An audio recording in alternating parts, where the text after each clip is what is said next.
A stronger day, be your best every day. Hi, I'm Demas, founder and director of Strong Optimizer. I aim to help you stay healthy, be happier, and deal with challenges with greater resilience. Are you weary and disheartened? Are you tired of the constant disruptions and challenges in life? What can you do to build your resilience and navigate through the ups and downs of life? Today, you will meet Professor Christian van Nieuwerburgh. Christian will show you how you can harness the science and power of hope to fortify your mental health and well-being. Thank you.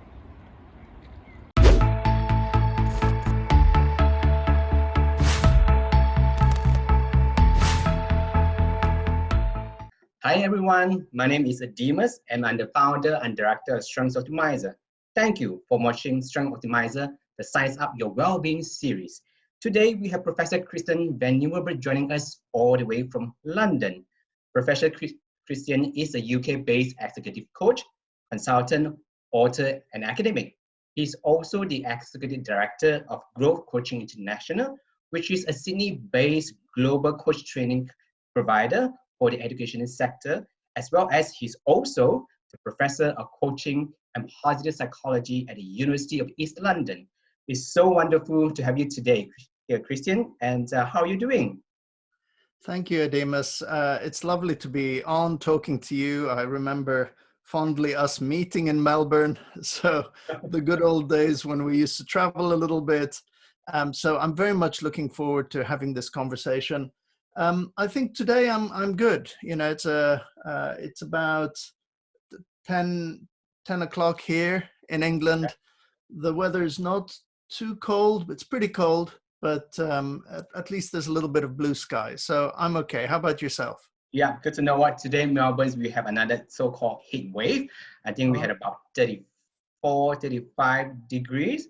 So it's very hot, but at the same time, I also has been busy packing because as a family, we're moving to our new place as of this coming Friday.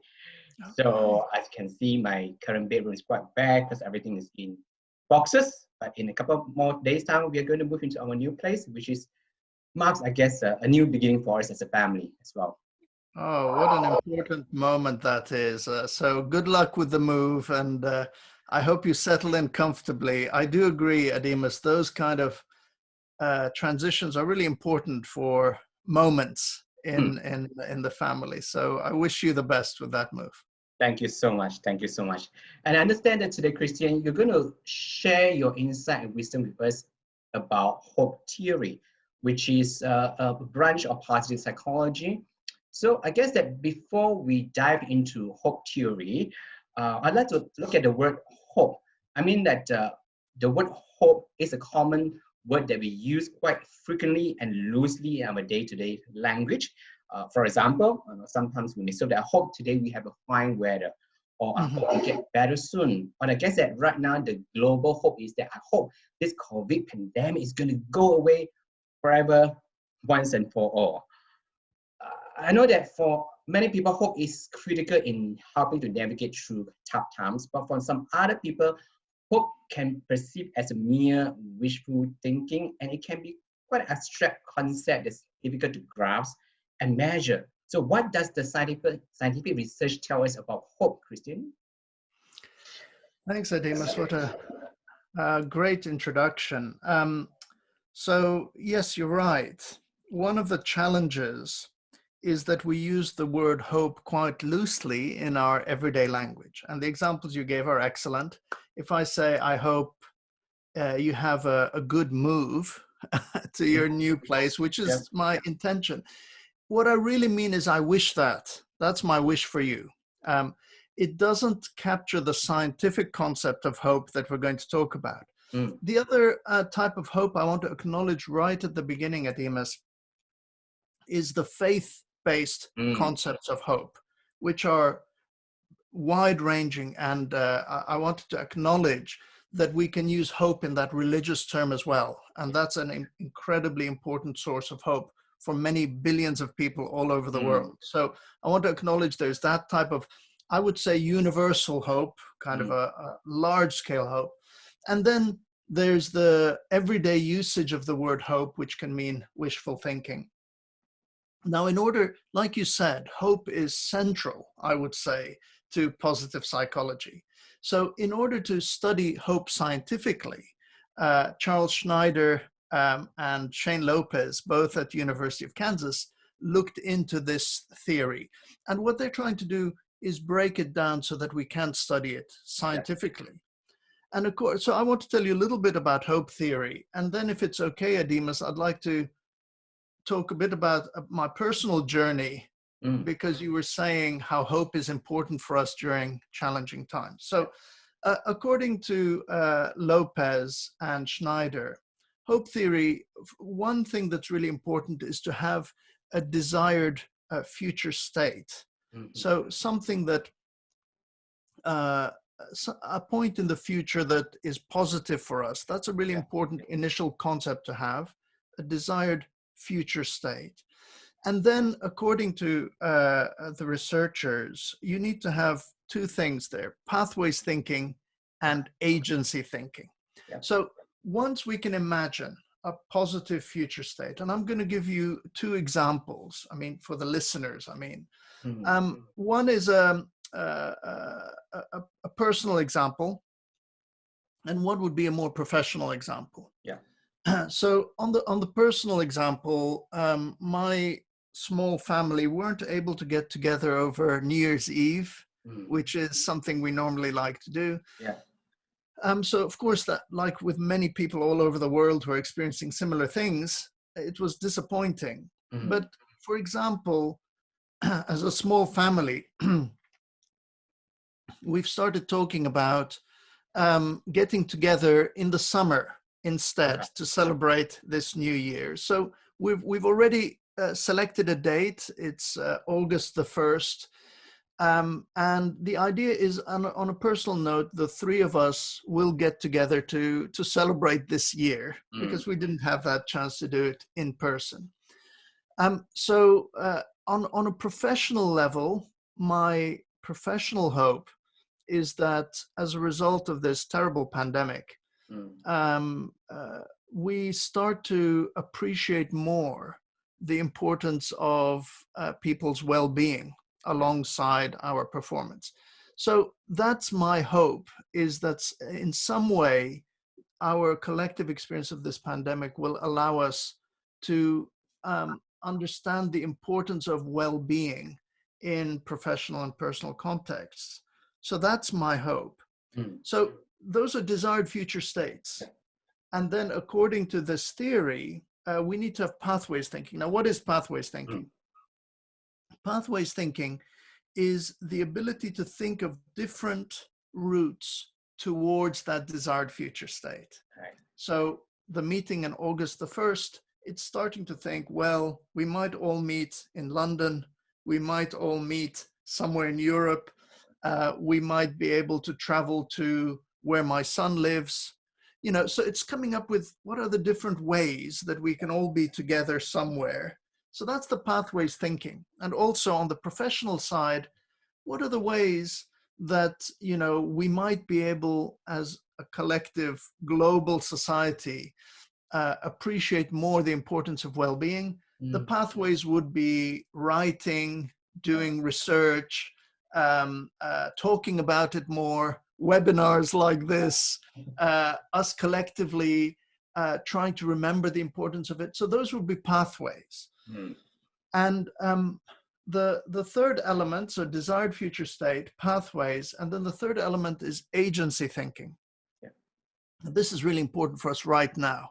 Many of us are living in lockdowns. We're living under different types of restrictions. We're facing a pandemic that seems almost impossible to control. So what do we mean by agency? Well, specifically, it's that belief that I'm able to do something about this, that I have some control over working towards my desired future state. And this is really an important part of the kind of hope construct that we're talking about. It's not wishful thinking.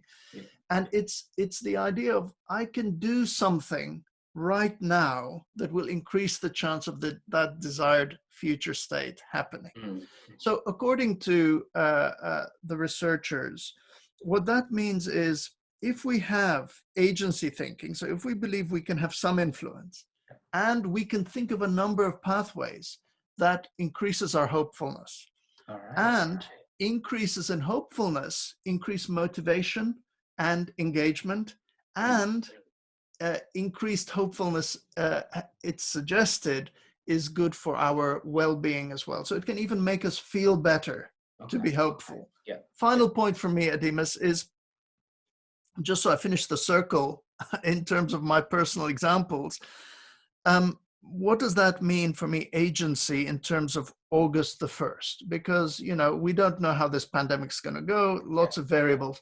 But my agency is to talk to my family already about this idea, to select a date, to maybe start planning. So there are some things that I can do that increase the chance of that happening. Yeah. And professionally, I've actually intentionally been doing more writing, Adimas, and hopefully speaking more on opportunities like this, to raise awareness about the importance of well-being. So if you can see, I have a desired future state in mind. There's a number of ways I could do something about it, and I'm starting to do something about it now. And that, though, doing those three things builds my hopefulness. And in difficult times like this, I believe hope is essential. Yeah, yeah. What a concise and beautiful summary there, Christians. And it sounds to me that when we talk about hope, I know you talk about it's actually our desired future state, or where the city is somehow like a positive expectation or anticipations of the future that we long for, the future that we want to create.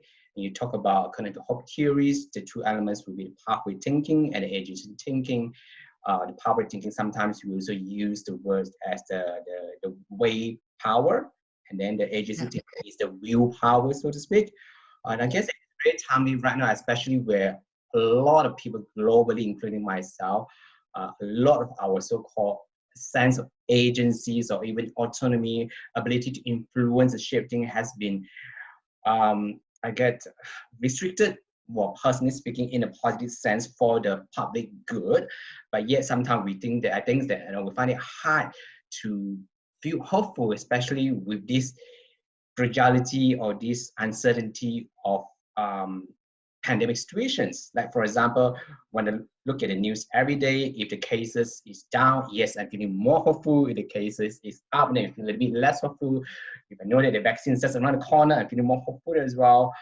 So how can we actually, I guess, that leverage these agencies and power thinking in helping us to deal with this day-to-day kind of fluctuating uncertainty, Christian?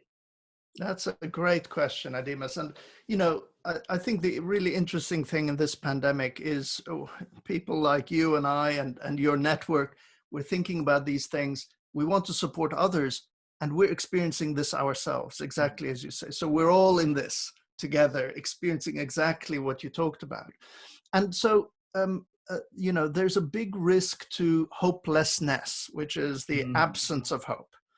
And so if we think rationally, you know, if we think logically, I mean, if we lose hope about our ability to beat this pandemic, then we're going to be less inclined to follow the rules. We're going to be less likely to do the things that are needed. So actually hope is essential to get us through this pandemic. We have to find some way to believe that things are going to be better in the future than they are now.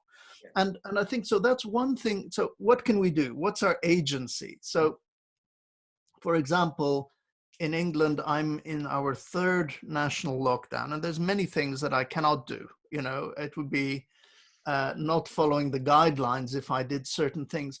But I think what we can all do is say, what is within our control? What are the things that we can do to make things a little bit better? So on personal note, simply talking to other people, reassuring other people. I think we're all experiencing this, and my expectation is that we're all having ups and downs. Sometimes we're a little bit more negative. The news looks terrible. The news looks particularly bad. So in times when we're feeling a little bit more positive, that's a time to reach out to others, to connect with others. when we're feeling a little bit down, maybe also we connect with others to find reassurance, to talk things through. Other things we can do is continually remind people. I think the one thing that I can be certain of is that this is not permanent. Yeah. And we have to remind ourselves of that, because like you say, if I wake up every day and the numbers of coronavirus infections is up, if there's more people in hospital day after day after day, we can sometimes think this is never going to change. But we know through history, we know through previous pandemics that this isn't forever. So anything we can do to remind ourselves and others of that, that would be very positive as well. Now, another thing is despite the various challenges and difficulties, I'm sure we're all learning something through this pandemic. I think we're learning about things, who's important to us, what's important to us. And so another positive thing we can be doing to be hopeful is to start planning for when this pandemic is behind us. What are the things that we've learned? What are we going to take away? What are we going to make sure is important? What are we going to protect? I think all of these things is turning our mind towards a more desirable future. And then, if that's what we want in the future, what I was saying is that what we can do right now is reflect on what's important for us. What are the things that we want to learn? How do we want us to be? How do we want our societies to be once this pandemic is behind us? And then bring in the other two elements, because that's the desired future state. The other two elements is to think, what are the different ways that we can move towards that? And importantly, what can I do right now? And acknowledging that each of us can reach out, we can think about things slightly differently. And also maybe, where do we put the focus, Ademus, of our attention? Where do we put the focus of our attention? Because there is very sad, difficult news every day.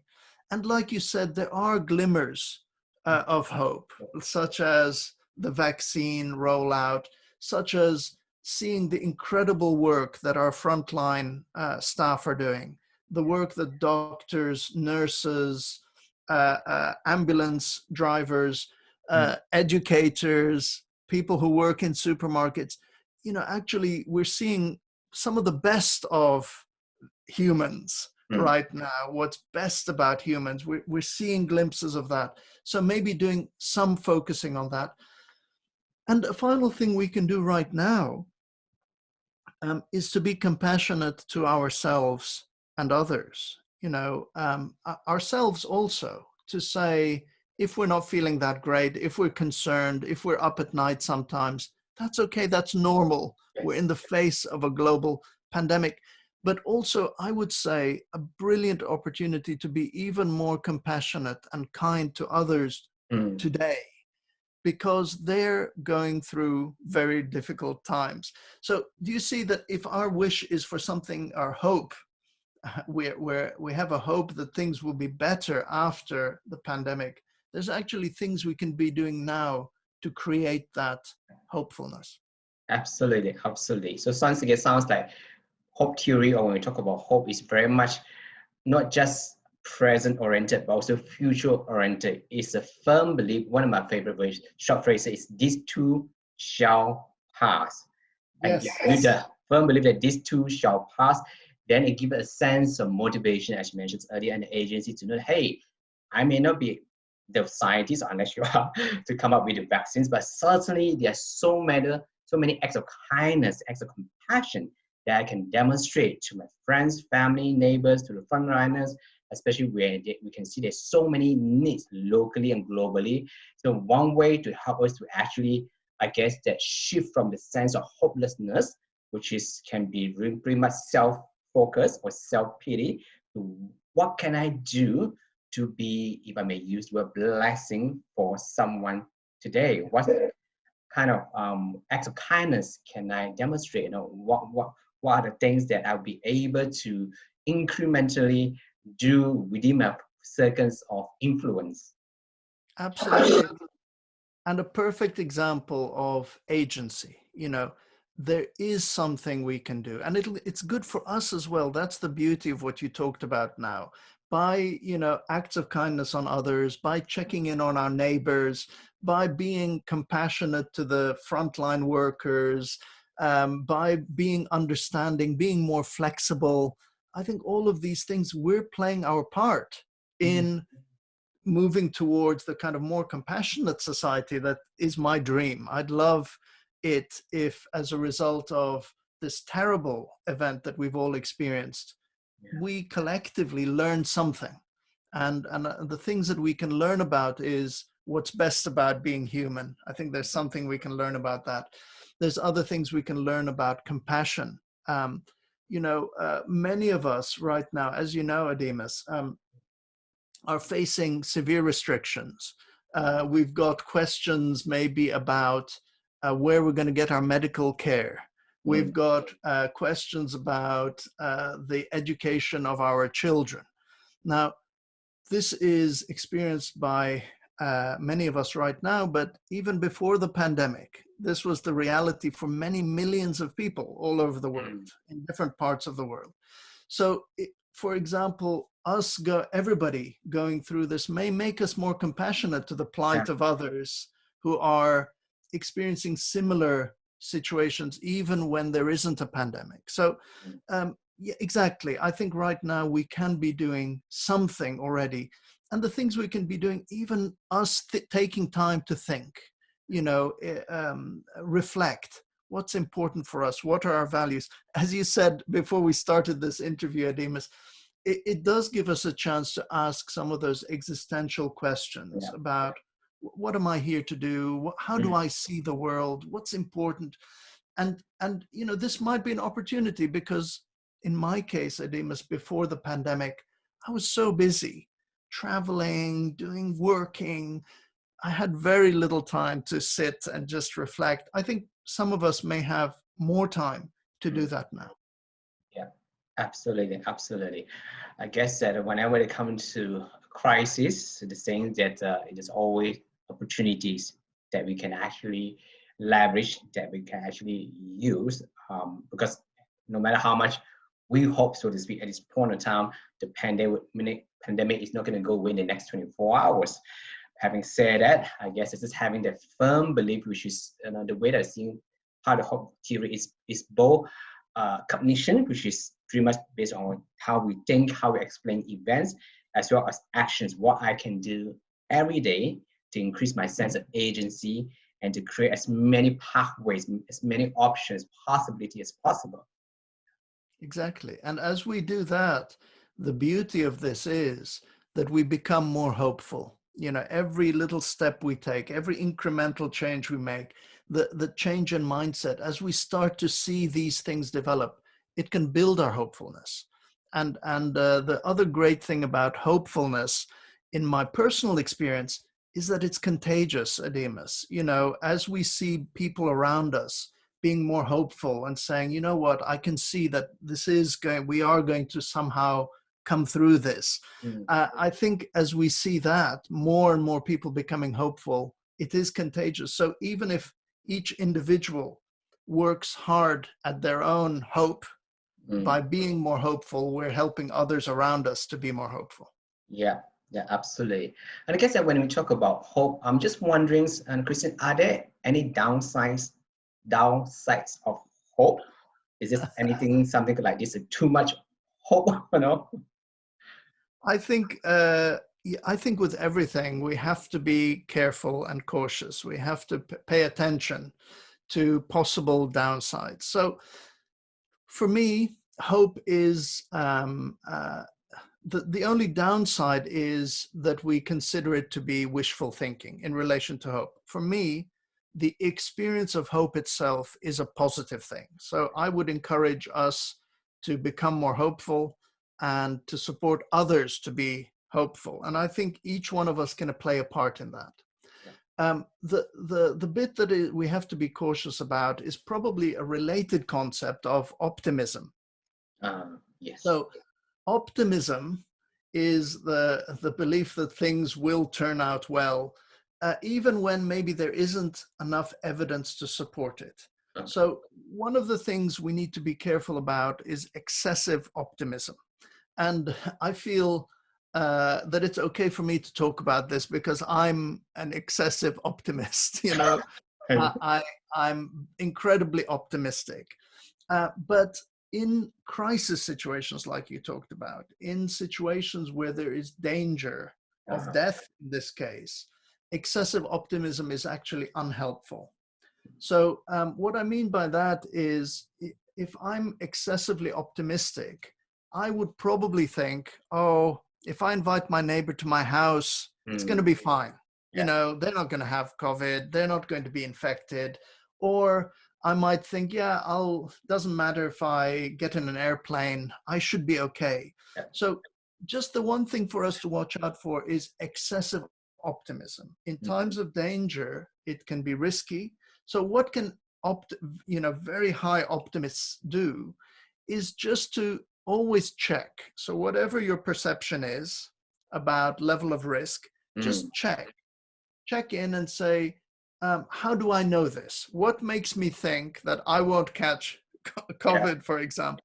So a really practical example, let's say if somebody gets the symptoms of a cold and is coughing, an excessive optimist would probably say, you know, this is just a cold. That's a cold, It's not going to be COVID. It's just a cold, because we're very optimistic. We always err towards best possible scenario. Now, of course, there's excessive pessimists, which would always go to extreme pessimism, worst case scenario. So both of those, excessive optimists, excessive pessimists, what we have to do is say, where do I get this information from? What's telling me that I don't have it or I do have it? And then it's providing an evidence base. So as an excessive optimist, I'm saying, okay, I do have a cough. This is a symptom. What's telling me that it's not COVID? And then maybe I go to my health website.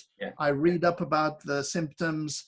I might call a friend or call a pharmacy. It's important to check those beliefs, whether they're very, very negative, very pessimistic, or very optimistic.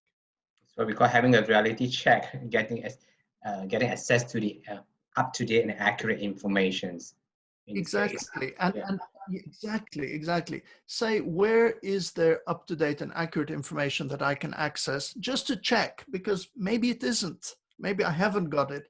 But it's that the risk is not checking these excessive attitudes, especially if we know ourselves. And many of us do. Many of us know, look, I'm really optimistic usually. And when there's no crisis, there's many benefits for optimists. So I'm not saying this all the time, but particularly during a pandemic, this is a time when excessive optimism can actually be dangerous for our health and the health of others. So that's what I mean by there is a downside to a lot of things that are on the face of it positive. But, I think at the moment, the most important things we can do is focus on what is within our control and play. The question we can ask is, what part can I play to help us get through this as quickly as possible? Wonderful. I'm so glad that you actually how to differentiate between hopefulness, optimism, as well as pessimism as well. They all have their place to play, but I guess that in pandemic situations, as I said, when there's present dangers available presence, then definitely we need to again go back to the reality check again and again to make sure that we are looking not only that we are looking after ourselves, but also the well-being of the people who are around us as well. That's right. Okay. And that, Demas, you've really captured there what I think could be our collective hope is that through this pandemic, we're going to find better ways to support ourselves and others through this, incredibly difficult situation. One of the things that we can learn is how can we be that's good for our own well-being, and how can we care for the well-being of others. And I think that is a hope that we can really, an example of something we can be hopeful about, the desired future state being a more compassionate society. And then what are the pathways to that? Well, many different pathways. How we share the vaccine, how we support countries that are, struggling, how we can support educators all over the world. Lots of different pathways towards that. And when it comes down to agency, we shouldn't feel hopeless. We shouldn't say, I can't do anything. It's such a big goal. Actually, the little things we do every day can play a part in that. So that's an example of why being hopeful is so important, because then it motivates us to be better right now. Because I think, if I'm better now, if I can play my part now, it increases the chances of that desired future state occurring. So that's a great example. Yeah, excellent, excellent. And I guess that's once again what differentiates from a scientific study or understanding hope as compared to mere wishful thinking is that the sense of hope that we talk about actually propel us into a desired future. It actually energizes, it motivates us, it mobilizes us to move forward rather than, I guess, settling into the current status quo, or as you mentioned earlier, having this overwhelming sense of belief that there's nothing else I can do during this pandemic. That's right. That's absolutely right. All right, Christian, I'm just going to ask you one last question. It's a little bit more personal here. So what is one thing that you have been doing this week to look after your own well-being, Christian? Thank you, Adimas. I did mention something about a personal example, and if I may share it very briefly. I grew up in Lebanon during the civil war there. There was an extended period of civil war. And it was quite a traumatic experience for everybody in that country of Lebanon. And so I learned the value of hope during that time, because it was, again, a very, very difficult time for a lot of people. But I saw back then how important it was to keep hope alive, because that's the thing that gave people energy every day to overcome the challenges. So one thing I'm able to do is sometimes connect back to previous tough experiences that I've had, to say, somehow we were able to overcome that. So that gives me some confidence to say, well, I have some strategies from previous difficult experiences, and we all have. So that's one thing I do occasionally, is just remind myself that I have some of these resources necessary to overcome challenges. The other practical things, I just finished doing a puzzle, a 1,000-piece puzzle. Wow, okay. I recommend mindful activities for people. So what I do is I just want to get fully immersed into Csikszentmihalyi's concept of flow, where I kind of block out negative news, the 24-hour news cycle, just some time where I can be completely connected. And it gives me a sense of achievement as well. So that doing the puzzle, when I complete it, it's great. I've done something. The last piece, yay. Yes, exactly. I did that just yesterday. Yesterday, I had the last 50 pieces, and I was just thinking, this is going to be great. Because I'm going to. So one of my tasks for today is to buy another puzzle. I'm going to go onto Amazon and find another one, because another 1,000. Oh, God. Yeah, maybe I was even thinking of 2,000, because all right, up the game there, Christian. to challenge myself a little bit. And the final thing I've been doing, and this is intentional. My son is in Scotland. He actually works for the National Health Service here in the United Kingdom, and is working on a coronavirus ward at the moment. And so he's got a pretty stressful daily experience. So what he and I do together some evenings is we play on a computer game. There's, we both have PlayStation consoles. And there are games where you can actually play together. So you're in the same game. We both have our headsets on. Yeah. And actually, we're playing the game together, but we're also having a bit of a chat. And I find that is great for my well-being. So that happened last evening.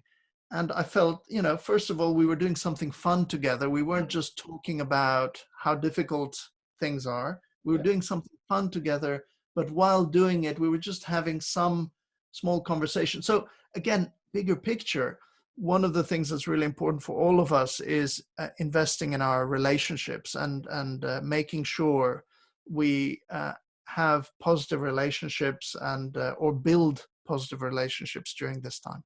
Yes. So it's an intentional cultivating positive and meaningful connections. So using you as an example, I guess it's more than just playing the video games together or having fun together. It's also establishing really quality father and son bonding time together. It was excellent. And, even better, Ademus, than if I just called to say, I'm calling to check up on you, or I'm calling, because, and I think one of the things I'm noticing, what I'm missing every day, is those little side conversations, that used to happen. For example, when I went to University of Melbourne, or when I was in Sydney with my colleagues at Growth Coaching International, there would be those little side conversations which aren't the main topic that I'm missing a lot right now, and realizing how important they were at cultivating relationships, feeling that sense of connectedness. Even if, let's say, at University of Melbourne, I did some teaching there, but on the way to the classroom, talking to other colleagues at the Center for Positive Psychology, we might, I'm thinking of Aaron Jordan, for example, a great guy, good colleague, good friend of mine. We would talk about motorcycles. He's into motorcycling, I'm into motorcycling. And at the time, I thought these are, slightly not work related. I thought they're slightly frivolous conversations. But actually now, with this experience we've had, I'm thinking actually those are very important conversations. Yeah. Some of these small talks can turn out to be what we call the high quality connections as well. Yeah. Exactly. Well, Christians, I'm afraid that is all the time that we have for today. Once again, thank you so much for joining us, and thank you so much for taking your time. And if you want to engage Christian's expertise in positive and coaching psychology, you can visit her University of East London profile page, or you can find him on LinkedIn. Thank you for watching. Once again, I'm Demus from Strengths Optimizer. We are here to bring out the best in you through optimizing your strengths. Have a wonderful day, everyone. Take care and stay safe. Bye.